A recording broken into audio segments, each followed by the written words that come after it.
വേഗം വരുന്നവനായ യേശുക്രിസ്തുവിന്റെ നാമത്തിൽ ദൈനംദിന അപ്പം എന്ന അനുദിന വചനചിന്തയിലേക്ക് ഏവർക്കും സ്വാഗതം.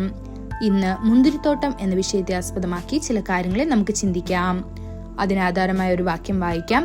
യെശയ്യാവ് 5-ാം അധ്യായം 1-ാം വാക്യം. ഞാൻ എന്റെ പ്രിയതമന് അവന്റെ മുന്തിരിത്തോട്ടത്തെക്കുറിച്ച് എന്റെ പ്രിയന്റെ പാട്ടുപാടും. എന്റെ പ്രിയതമന് ഏറ്റവും ഫലവത്തായ ഒരു കുന്നിന്മേൽ ഒരു മുന്തിരിത്തോട്ടം ഉണ്ടായിരുന്നു. മനോഹരമായ ഒരു മുന്തിരിത്തോട്ടം സങ്കല്പിക്കുക. ഒരു തോട്ടക്കാരൻ ഒരു മുന്തിരിത്തോട്ടം നട്ടുപിടിപ്പിക്കുമ്പോൾ അവനത് ഒരു പ്രതീക്ഷയോടെ ചെയ്യുന്നു. മധുരമുള്ള ഫലം കായ്ക്കാൻ അവൻ കാത്തിരിക്കുന്നു. മറ്റേതൊരു തോട്ടത്തെക്കാളും ഒരു മുന്തിരിത്തോട്ടത്തിന് കൂടുതൽ കഠിനാധ്വാനവും പ്രത്യേക ശ്രദ്ധയും ആവശ്യമാണ്. അത് കൃത്യസമയത്തും ശരിയായ അളവിലും പരിപാലിക്കുകയും വളപ്രയോഗം നടത്തുകയും കളകൾ നനയ്ക്കുകയും വേണം. അനാവശ്യമായ എല്ലാ വള്ളിച്ചെടികളും മുറിച്ച് നീക്കം ചെയ്യണം. നമ്മുടെ ഹൃദയവും ആ മുന്തിരിത്തോട്ടം പോലെയാണ്. അത് തരിശായി കിടക്കാൻ പാടില്ല. അത് കർത്താവിന്റെ കയ്യിൽ ഏൽപ്പിക്കണം.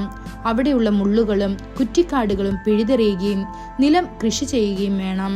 നമുക്ക് എങ്ങനെ വേണമെങ്കിലും ജീവിക്കാമെന്ന് വിചാരിച്ചാൽ നമ്മുടെ ജീവിതം തകരും.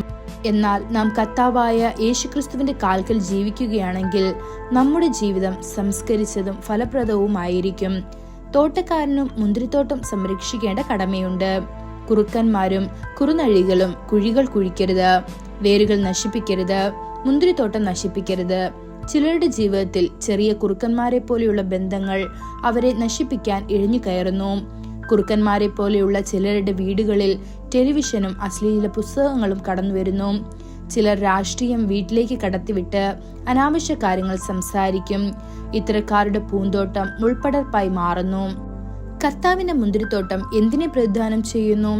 യെശയ്യാവ് 5-ാം അധ്യായം 7-ാം വാക്യത്തിൽ പറയുന്നു, സൈന്യങ്ങളുടെ കർത്താവിന്റെ മുന്തിരിത്തോട്ടം ഇസ്രായേൽ ഗൃഹവും യഹൂദ പുരുഷന്മാർ അവന്റെ മനോഹരമായ ചെടിയുമാകുന്നു എന്ന്. ഇന്ന് നാം ആത്മീയ ഇസ്രായേൽ മക്കളാണ്. നിങ്ങൾ ഇസ്രായേൽ ദേശത്ത് ചെന്നാൽ തങ്ങൾ കർത്താവിനാൽ തിരഞ്ഞെടുക്കപ്പെട്ടവരാണെന്ന് കാണിക്കാൻ എല്ലാ വീടുകളുടെ മുൻപിൽ ഇന്ന് മനോഹരമായ ഒരു മുന്തിരിവള്ളി കാണും, ഫലം കായ്ക്കാൻ വിളിച്ചത്. പുതിയ നിയമത്തിൽ നാം ആത്മീയ ഇസ്രായേൽ മക്കളാണ്. യേശുക്രിസ്തു മുന്തിരിവള്ളിയാണ്, നാം ശാഖകളും. കർത്താവ് നമ്മെ സ്നേഹിക്കുകയും തന്റെ മുന്തിരിത്തോട്ടത്തിൽ സ്ഥാപിക്കുകയും ചെയ്തു. നാം അവനു വേണ്ടി ഫലം കായ്ക്കുന്നുണ്ടോ? നാം അങ്ങനെ ചെയ്താലും ആ പഴങ്ങൾ യഹോവയ്ക്ക് ഇഷ്ടവും രുചികരവുമാണോ? പല ചെടികളും കാട്ടുവള്ളികളും ആവശ്യമില്ലാത്ത വള്ളികളുമായി മാറിയിരിക്കുന്നു. അവർക്ക് പാരമ്പര്യത്തിന്റെയും അനുഷ്ഠാനങ്ങളുടെയും ഇലകൾ മാത്രമേ ഉള്ളൂ. എന്നാൽ അവയിൽ ആത്മീയമോ രുചികരമോ ആയ ഫലമില്ല. ദൈവമക്കളെ, കർത്താവിന്റെ മുന്തിരിത്തോട്ടത്തിൽ സ്ഥാപിതമായ നിങ്ങൾ കർത്താവിന് പ്രസാദകരമായ ഫലങ്ങൾ കായ്ക്കണം. അതിനായി ദൈവം നമ്മെ ഓരോരുത്തരെ സഹായിക്കുമാറാകട്ടെ. കൂടുതൽ ധ്യാനത്തിനുള്ള വാക്യം ഗലാത്യർ 5-ാം അധ്യായം 22-23 വാക്യങ്ങൾ.